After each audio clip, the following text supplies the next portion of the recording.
আচ্ছা, তোমাদের বাড়িতে কেউ কি আছে প্রচণ্ড তোমাদের জ্বালায়? আমার বাড়িতে আছে। আগে দেখো দেখো ঘড়িটা দেখো, ঘড়িতে সকাল 6টা বাজতে 10 মিনিট বাকি। আর আমার জ্বালানোর লোক দেখবে এই যে এইটা, সকাল 6টার থেকে আমার দরজায় গুতোগুতি, কি ওকে এখন কোলে নিয়ে বসে থাকতে হবে আর গালে গাল লাগিয়ে রাখতে হবে।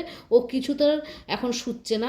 আর বাইরের ওয়েদারটাও খারাপ, বাইরেও বেরাতে পারছে না। আর আমি ওকে কোলে না নিলে এই যে ও চলে যাচ্ছে আমার ঘরের কাছে, ঘরের সামনে গিয়ে এত চিৎকার করছে যে বাড়ির সবাই ওকে মানে ওদের সবার ডিস্টার্ব হচ্ছে। আর এই দেখো কোলে উঠে পড়েছে, এইভাবেই ও থাকবে। আর ওকে নিচে রাখলে ও কী করবে জানো?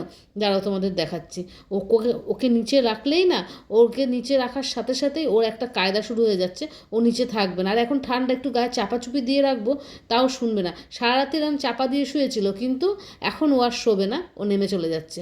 অবশেষে অনেকক্ষণ ওকে কোলে নিয়ে রাখার পর এখন ওনার ঘুম এসছে, তাই ওনাকে আবার একটু চাপাচুপি দিয়ে দিচ্ছি। ঠান্ডার মধ্যে গায়ে চাপানে দিলে তো হয় না, আর বিড়ালদের একটু শীত বেশিই লাগে। এই দেখো একদম বাচ্চাদের মতো চাপা দিয়ে দিয়েছি, ঘুম এসে গেছে না, এখন ও আর আমাকে ডিস্টার্ব করবে না। আর এইটা হচ্ছিলো মশারির মতন উপর দিয়ে দিয়ে রাখি, যাতে মশা ওকে না কামড়ায়। একটা চাপা আর একটা মশারির মতো দেওয়া থাকে, এতে ও নিশ্চিন্তে ঘুমিয়ে থাকবে। আরেকবার দেখিয়ে দিই, দেখো এই দেখো কি সুন্দর ঘুমিয়ে পড়েছে, নড়বে না চড়বে না, এভাবে ঘুমিয়ে থাকবে।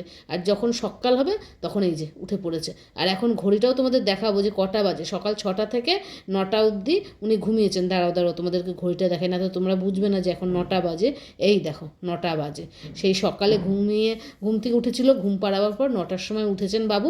এখন উনি এভাবেই এখানে বসে থাকবেন, তারপরে ব্রেকফাস্ট করে তারপরে ঘরের বাইরে বেরোবে। এরকম কোনো জ্বালাবার লোক যদি তোমাদের বাড়িতে থাকে অবশ্যই আমায় কমেন্ট করো তো। সারাদিনের মধ্যে অন্তত 2 ঘন্টা এরকমভাবে উনি আমাকে জ্বালাবেন। সারাদিন ওনার জ্বালা আমাকে এরকম সহ্য করতে হয়। আর এই যে এখন একটু আদর করে দিচ্ছি, আদর যদি না করি তাহলে তো আমার রক্ষে নেই। আদর করে গায়ে একটু চাপা দিয়ে দিলাম, কারণ সদ্য সদ্য ঘুম থেকে উঠেছে, ঠান্ডা লাগবে না বলো? ওরও তো ঠান্ডা লাগে, তাই ওকে ঠান্ডা যাতে না লাগে তাই এইভাবে চাপা দিয়ে রাখলাম। আজকের মতো তাহলে টাটা, সবাই ভালো থেকো।